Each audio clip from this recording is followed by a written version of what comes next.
feel like to be here amongst all of the other icons, all of you in one room tonight? You know, when you tell stories, and I say to my great-grandchildren that I lived at the same time with Nelson Mandela, that enough is an achievement. I met him when he came out of prison, and he called me the native who caused all the trouble. When he was inaugurated, I was part of the program directors. When he handed over to Thabo Mbeki, I said to him, "Isn't it nice, Dada, that you're still alive when the next president comes into power? Ordinarily in Africa, you would be in jail or dead or in exile." And I've been working with him throughout these years. He saw my plays, everyone I did at the market. And I visited him lastly on the last days of his life. And I really just wanted to ask him a question. Where did we go wrong, Daddy? Please help us just take the right turn. It's a great honor to be recognized as one of the icons with people like Bishop Tutu, George Bezos, Nadine Godima, you know, and old Tobias with a somber lantern looking for bones. It's a great evening indeed. And when I told my children that I'm going to the 21 icons, and my son said to me, there are over 50 million people in this country, and you're in that 21. Do you realize that? That's the honor. Now tell me about working with Adrian and your photo. He's incredible. Yeah. My God, he relaxes. We worked around the concept of how my picture would be. We kept talking for a long time.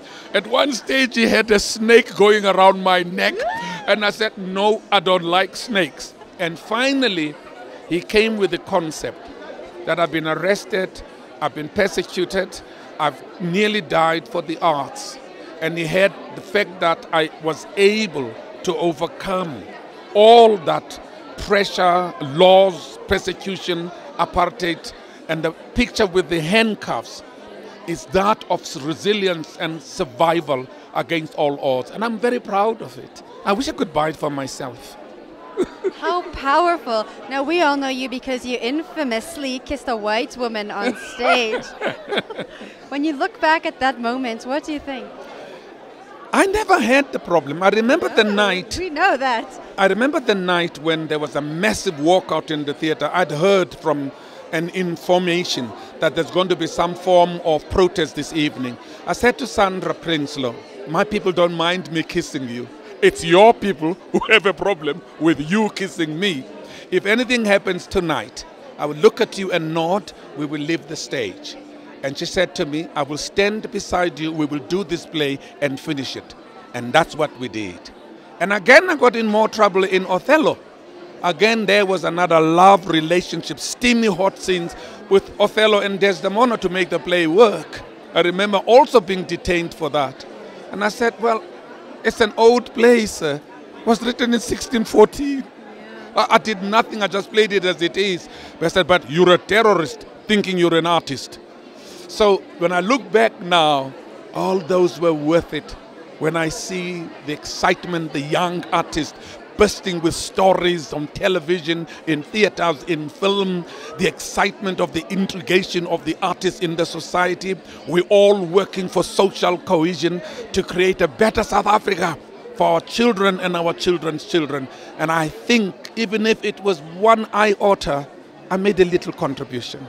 And I'm proud. Now, 21 years after apartheid, are we doing a good job? Yes, absolutely. We're doing a great job. Our country hasn't fallen apart. Our government hasn't fallen apart. Our economy hasn't bottomed out. We're still working very hard. We have little incidents there and there that we over-exaggerate in the media. But on the whole, our democracy is solid on a foundation laid by our fathers. It can never be challenged. Our non-racialism is part of this country's ethos and mandate. It can never be challenged. We may have a little bit of racism in one school, but there are millions of others that don't have that. So yes, we're on the right track. Challenges like any other country, but I'm proud to be South African and I'm proud to be living here now.